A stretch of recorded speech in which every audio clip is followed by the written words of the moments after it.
Hello. I probably will never broadcast this, but I just came back from the Sheriff Appeal Court today and I felt like I really got somewhere. I'm very tired because I stayed up all night just to get there on time, and they were amazed I was there. And yeah, like I've been through quite a wee bit recently, because they got a non-harassment order on me recently, which I say it's on the children. All I'm doing is protecting my own children, who I love. Why get a non-harassment order on somebody, right, for my ex and his family? First of all, my two girls are my family, they're not just his family, so that doesn't make sense. And I'm not interested in harassing my ex. I never have been for a long time. I'm not interested in him. I don't care if I never see him again. All I care about is my children. I'm not in the least bit interested in harassing him. And from the start, I've just cared about my children. For a long time anyway. A long time. So it's absolutely ridiculous to waste the court's time getting a non-harassment order on somebody who is not interested in harassing the people. I mean, that's common sense. I'm not interested in harassing my daughters either. I'm interested in being a mother to them. Is that not obvious? What have I ever done to hurt them? I've never done anything to hurt them, right? Talking about Santa Claus, you know, it's not even, that's not even worthy of a reply. You know, the worst they could say about me was that this is what I was supposed to say to my daughters, that if you juggle the words, the letters in Santa around, it can spell Satan. Oh, big deal, okay. Even if I did say that, it's an absolutely crazy thing you come out with. And that's the worst they've got. If that's the worst they've got on me, how awful of me to say such a terrible thing. My children should not have a mother because I uttered those words. You know, if I said that. It's just so laughable. It's just so laughable. And that is the absolute worst they came out with. You know. My goodness. And that's why the sheriff had to do this decree in 2 minutes. He had it all, all organised in 2 minutes. This decree to give everything to the other side in 2 minutes. I arrived in the court building at 3 minutes past, and I arrived in the courtroom at 5 past, which I have evidence of that. I have a few sources of evidence what time I got there at, and he had it all done and out the courtroom at 2 minutes past. Now, that smells of a set-up. It's so obvious. And I did well in the court today.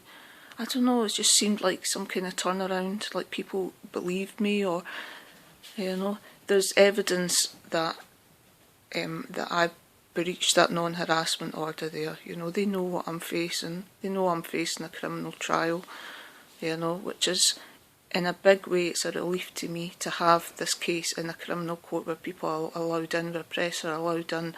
To me, it's just such a relief.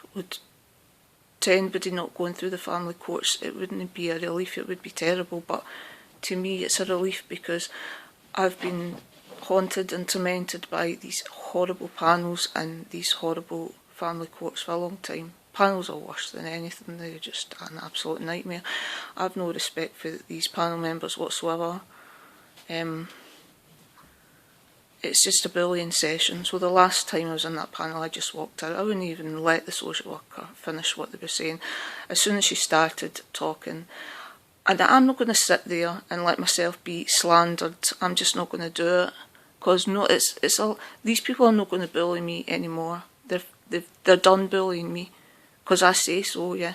And anybody that wants to argue with that, come on, and argue. Come on up here and argue with that. And they threatened to phone the police. Oh, the police have been called, they said, when I was in the panel, because I said, I'm going to read my statement and then I'm leaving. That's what I said. Oh, the police have been called. Oh, big deal. Big deal. And they will be up to see you. Well, they still haven't come up yet, and that's what, a week, 2 weeks later. You know. They're just a joke. And I will tell them. Well, I felt like telling them what I thought of them that day, yeah, because I am sick and tired of the intense pain that these people have caused me. And if it causes me intense pain, it's going to cause my children an awful lot more, because they're developing, they are a lot more vulnerable than me, you know. I'm a big tough lassie, and I can be tough for my children. You know, I've come a long way, and I'll take the brunt of anything for my children. And maybe that's just what the court realised today, you know. I would rather not go to prison. I would rather have my freedom, get on with my decent, really good life, good, exciting and comfortable and wonderful life I've got now, and I'd rather do that. But if I have to do anything for my children, I'll bloody well do it, you know. I'll not jump off a cliff for them or anything stupid like that if it's not going to help them. But if it's going to help them, I would do anything for them, anything. So, like, I mean, to serve even 5 years, which I wouldn't get, but to get 5 years for talking to my own daughter, do you know, every day of that 5 years, I would be delighted that I spoke to my daughter.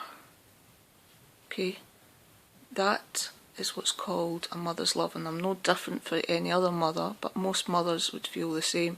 It's just taken me quite a few years to get the courage to be the way I am, because all these people do is use fear against you, and if you're frightened of them, then they've won. So just don't be frightened of them. Just don't be frightened of them, you know. I wish I'd disobeyed them a long time ago. I wish I'd told them where to go a long time ago.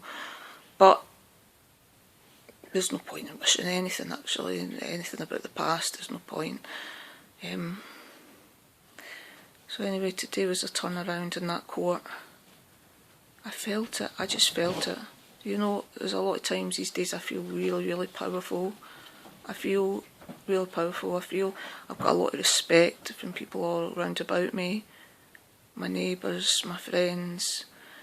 I just feel people are noticing me and respecting me, and it's just what I wanted all my life. To have the life that I've got now. You know, I've struggled with this, that. I've struggled with a lot of things, and I'm getting what I want. And I know my children are going to follow me. My son is going to eventually, his head's going to be sorted out, because it's in a terrible state. I'm worried about my daughters and my 2 younger sons being forcibly taken away from their mother the way they were, and then being kept away from their mother, and then being told untruths about their mother. That worries me sick.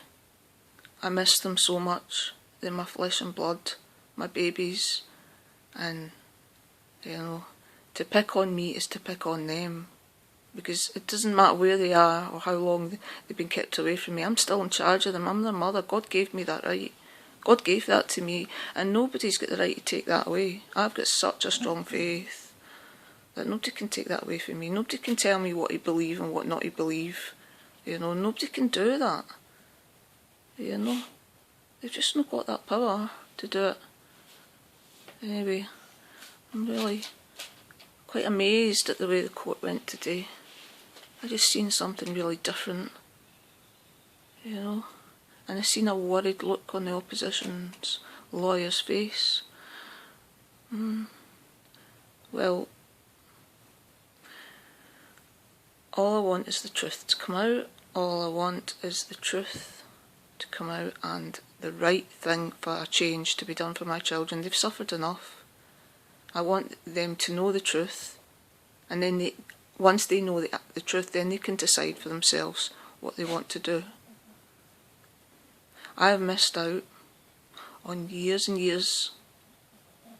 I mean, I can't think of it. It's too painful to go through.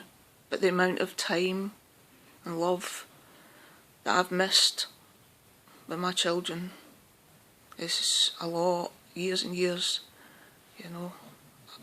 All